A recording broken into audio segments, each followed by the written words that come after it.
second speaker is Dr. Kshama Jaiswal, and her topic is Entrustable Professional Activities in General Surgery Training.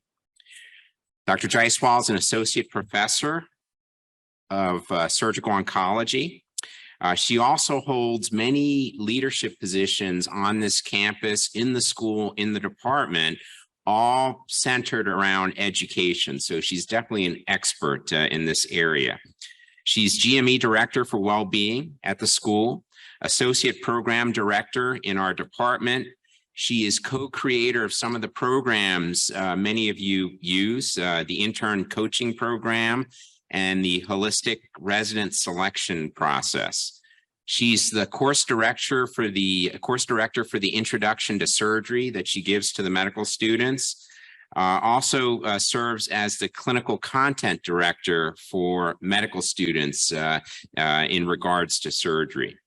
In terms of her training, undergraduate medical school general surgery training at UT Southwest. She did a surgical oncology fellowship at the NCI in Bethesda, then a breast surgical oncology fellowship at Memorial Sloan Kettering. She ran extremely well the breast oncology program at Denver Health for 11 years before coming to this campus in 2022. She's been a great addition and has really supercharged a lot of our education efforts. She's extremely well published and has a national reputation for education. Dr. Jaiswal, we look forward to your talk and thank you.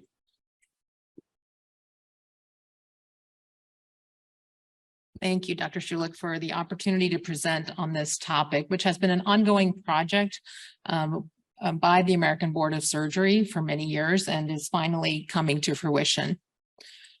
I have nothing specific to disclose other than that I am a member of the board's EPA writing group, and I'm on their speakers bureau for this particular topic. Most of the slides that I'm going to show you were designed by the ABS for the specific purpose of educating departments on the topic of EPAs. So first, why are we talking about this? Well, starting in just a few months, our incoming general surgery interns will be required to submit EPA data when they are ready to sit for their board exams.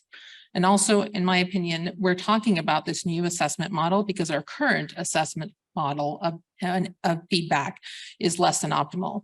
If you look at data nationally, 73% of surgical residents are satisfied with the faculty members' feedback that they get. And this is from our recent ACGME survey, but this number really hasn't changed over several years. And that's a solid C grade, in my opinion, which leaves a lot of room for improvement. So the dissatisfaction with the evaluation and feedback process may have something to do with the structure by which we're required to evaluate trainees using the 6 core competencies and the underlying milestones. So it's relatively easy to evaluate competence in medical knowledge and patient care. And, we smile about these because they're easy to do. But things become a little bit more complicated when we're trying to assess interpersonal communication skills or professionalism. And even worse still, when we're trying to figure out how to describe a resident's systems-based practice and practice-based learning and improvement skills over the course of an entire month. The point is that these systems, while well-conceived, they are abstract and theoretical rather than practical and relevant to daily clinical practice. And as Yogi Berra once said, in theory, there's no difference between theory and practice, but in practice there is. So, and sometimes the detailed milestones that we're required to fill in seem reductionist, evaluating one part of the whole, but not really showing us the big picture. So EPAs help us see the elephant as a relevant whole rather than just one piece thereof. So why are EPAs being implemented? Because EPAs prioritize demonstrated competence as the final outcome of training. They create an efficient model for frequent formative feedback focused on progressive autonomy. They establish a clinically relevant and relatable mechanism for assessment of resident competence. So now I'm going to move from why to what. So what is an EPA? And it is not the EPA, Environmental Protection Agency. The EPA is an essential task of a discipline that any individual can be trusted to perform independently in a given context. So accordingly, a set of EPAs can define the core of a specialty or discipline. And they allow us to again, move the focus of assessment from abstract, segregated competencies more into a holistic picture of the work to be done, which in our situation is patient care. So what are the characteristics of an EPA? An EPA is a regular part of daily clinical work. It can be directly observed. And EPA involves the use of relevant knowledge, skills, and behaviors. And altogether, the EPAs define the core scope of a particular specialty. So how were the EPAs developed? EPAs have been around in undergraduate medical training for about a decade. For graduate medical programs, the EPAs are slowly being implemented now. For the general surgery EPAs, a scoping council of the American Board of Surgery defined the core activities of a general surgeon that could be accessible in all programs, community programs and academic programs. Next, a writing group defined the exact functions that were expected for these particular core activities and then mapped these functions to behaviors and then later to milestones. So the writing group created the specific behaviors for each entrustment level, which I'll go over in a minute. And the writing group consisted of a wide diversity of programs and practice settings. It also included residents from all different levels of training. And so those voices were heard as well. These EPAs functions and behaviors, once they were written and created, were then vetted with multiple reactor panels to refine them and test them for clarity and relevance. So these are the EPAs defined by the Scoping Council of the American Board of Surgery under the leadership of Dr. George Sorosi, depicted here. These were defined as the core activities of a general surgeon, the floor of the specialty, not the ceiling, but the floor of the specialty. And these can be meaningfully assessed in all training programs, regardless of academic or community sites. Each of these EPAs have 3 phases in which they will be assessed: pre-op, intra-op, and post-op. So taking the 18 EPAs that Scoping Council came up with, the writing group wrote what types of behaviors actually can be witnessed. These behaviors were then mapped to the competencies and the milestones. So you can see that the milestones are not eliminated in this new model of assessment. They're just not front and center anymore. So using sort of the analogy of a car, we can think of EPAs as the car getting us from point A to B. And the milestones are the mechanics under the hood that make the car move forward. So the milestones are under the hood, so to speak.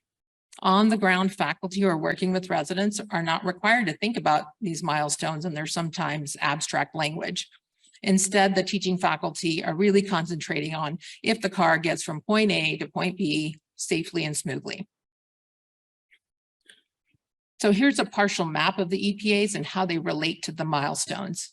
For example, for breast disease, the behaviors will map to patient care 1, patient care 3, systems-based practice 2, PBLI 1, and IC and communication skills 1 and 2. That can all sound like gibberish, but that's the view under the hood. And I show you this so not that you can memorize it, right? So, but just so you can see how the EPAs work with the milestones. And to reiterate, the on-the-ground teaching faculty will not need to worry about this at all. But on the other hand, program leadership, the clinical competency committee, the ACGME, the RRC will use this under the hood data to make more summative performance decisions about a trainee, if a trainee is on track and if they can be promoted to the next level. So let's go on to more practical matters. How are EPAs observed and evaluated? EPAs use 4 levels of entrustment. First is limited participation, which is essentially what a learner directly out of medical school should know. In this level, the attending is basically using a show and tell sort of model of teaching. The second is direct supervision, where learners sometimes have some book knowledge of the steps of an operation and maybe can do a few steps of the operation, but the attending has to give active help throughout the case to maintain forward progress. Indirect supervision is where a learner can do some basic straightforward operations from start to finish, but needs more guidance with cases that have abnormalities or complications. And in this level, the attending may be giving more passive help for the simple, straightforward cases. The last level seems pretty straightforward to understand. Practice ready means that a learner can manage all straightforward cases and has a strong understanding of surgical options and techniques for less common situations. In this level, the attending is available at the request of the learner, but is not routinely needed. So let's go through one common example so you can see what it really looks like. For the gallbladder EPA, the levels look like this in the intraoperative phase. The levels of entrustment are on the left and the actual behaviors are on the right. And the way you want to think about this is, if I were to do the exact same case with this particular resident tomorrow, I would grant this particular level of entrustment because I observed them doing these behaviors today. So for example, for a learner who can articulate the critical view of safety, but actually struggles to find it in the operating room, is probably at the level of direct supervision. This learner might still be trying to figure out how to use both hands in a coordinated fashion, and their movements are tentative.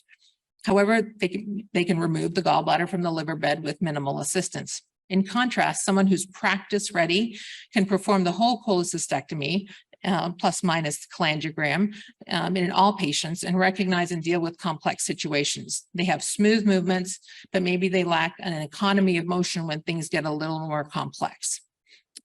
So to reiterate, a really important tenet of the EPAs, the assessment of the level of entrustment that would be granted next time is based on the performance that was just witnessed.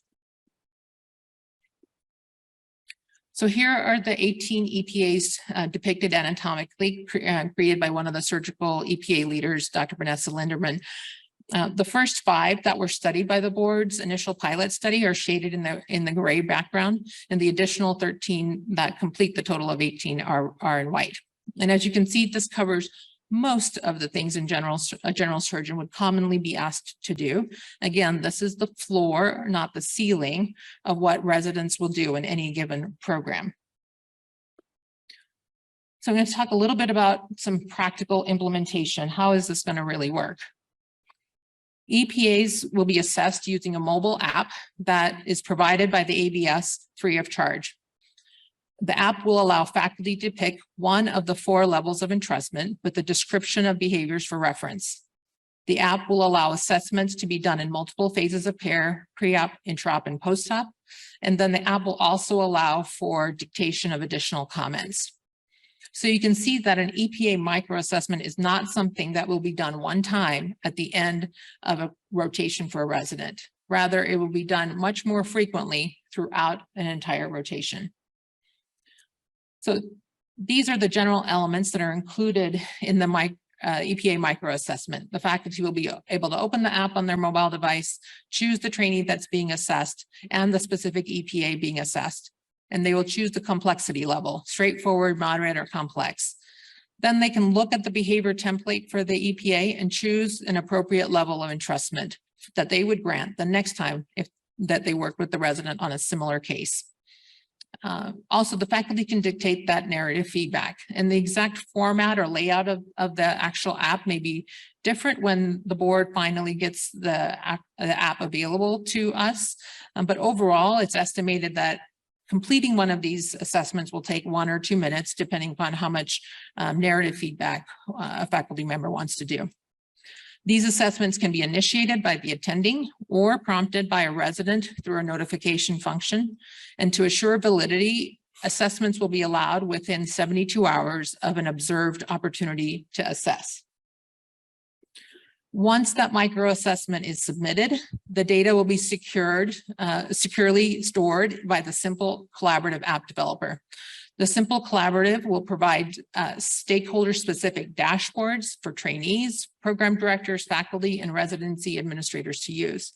The ABS will actually not have any identified data until a trainee turns in their composite EPA profile as a requirement for applying for the qualifying exam when they're ready. So a question that often comes up about implementation is, will the faculty have to be completing all 18 EPAs for every single resident, right? The answer is no. Most services and practices will regularly use a handful of EPAs depending upon that particular practice setting. Acute care services are probably the ones that will have the broadest number of EPAs that are applicable to them. But the mapping of EPAs to particular service structure will enable each faculty to become familiar with the EPAs that they're in charge of. So the trauma EPA goes to the tax services, the thyroid parathyroid EPA goes to the endocrine services, and so on. So another question that comes up is that can residents complete EPAs on more junior residents? In general, the board does not want the residents to function as a substitute for faculty in completing the EPAs. However, they do say that in some cases, chief residents who've participated in EPA training and faculty development and themselves are already entrusted at the highest levels can be allowed to complete EPAs on more junior trainees. So how is this going to be useful to us, to programs, to residents and faculty? Well, residents are going to receive more frequent formative feedback, and this feedback is going to be behaviorally anchored that can help them see what progress they need to make towards autonomy. Faculty who will be able to see the level of entrustment a particular trainee has.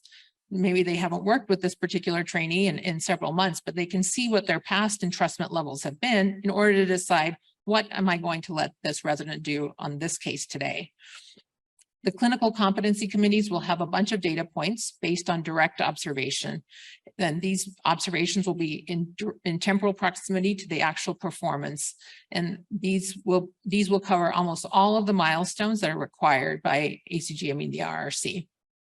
Program directors will have compiled data over the entire course of training on which to found their attestations would say ready for clinical practice. So the last part of this talk, I wanted to give you a little bit more about the American Board of Surgery's perspective, and it's this next few slides are in a sort of frequently asked question format.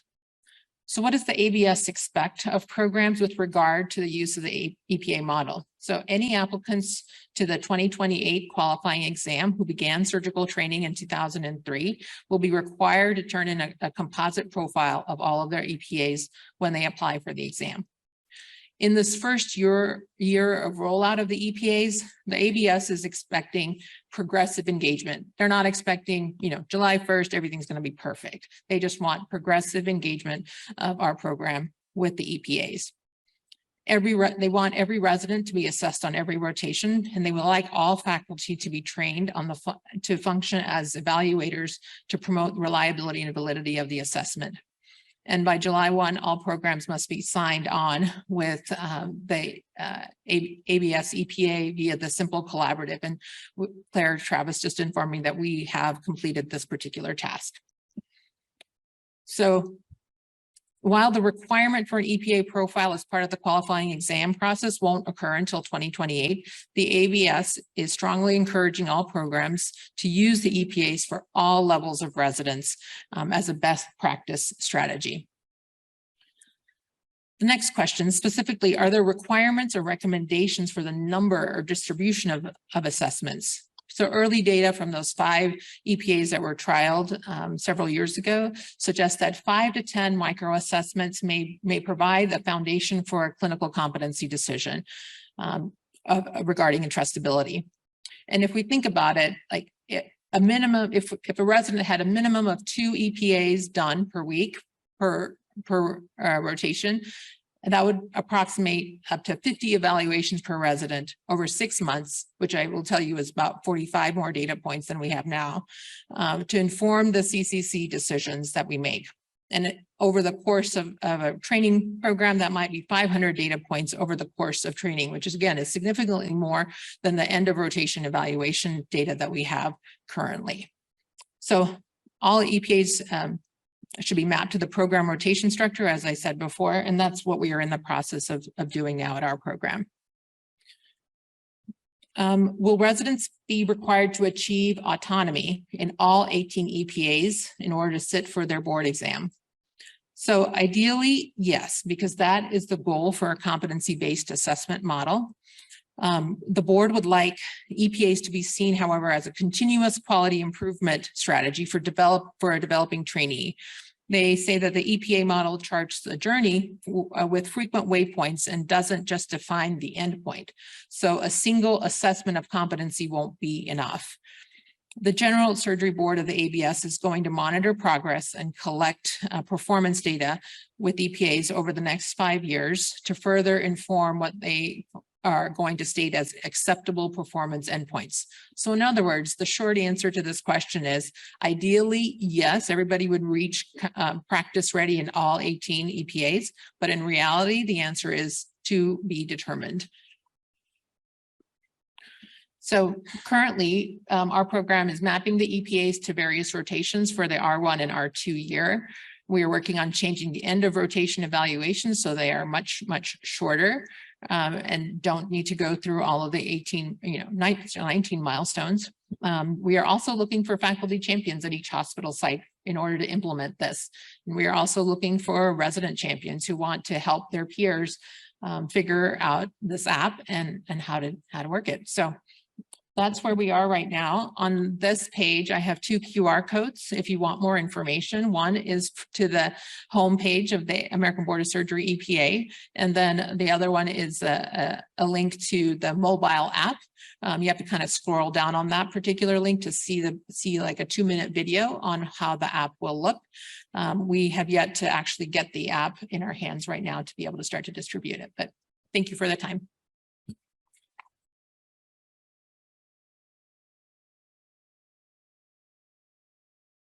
Great. Questions or comments? Dr. McIntyre. Thank you very much for that presentation. You know, as I was listening to you, this looks a lot like the Simple app. Is this just a new generation of that? And can you talk to us a little bit about the lessons learned when we have tried to implement that with little success? That's a really good question. So the Simple app that was originally tried to be rolled out here was regarding intraoperative assessments. So basically in the operating room only. That part of the Simple app still exists. We do not have to do that as part of any board requirement. This is basically covers that and more. It covers preoperative, intraoperative, and postoperative.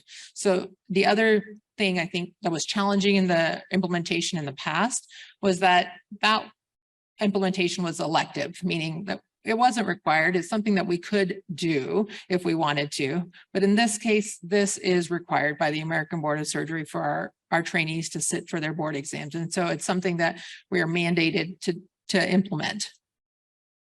Yeah, so I was part of trying to roll out the Simple app, and we had several faculty who used it extensively. You used it all the time, Martin. I mean, for example, so did Eric Peltz.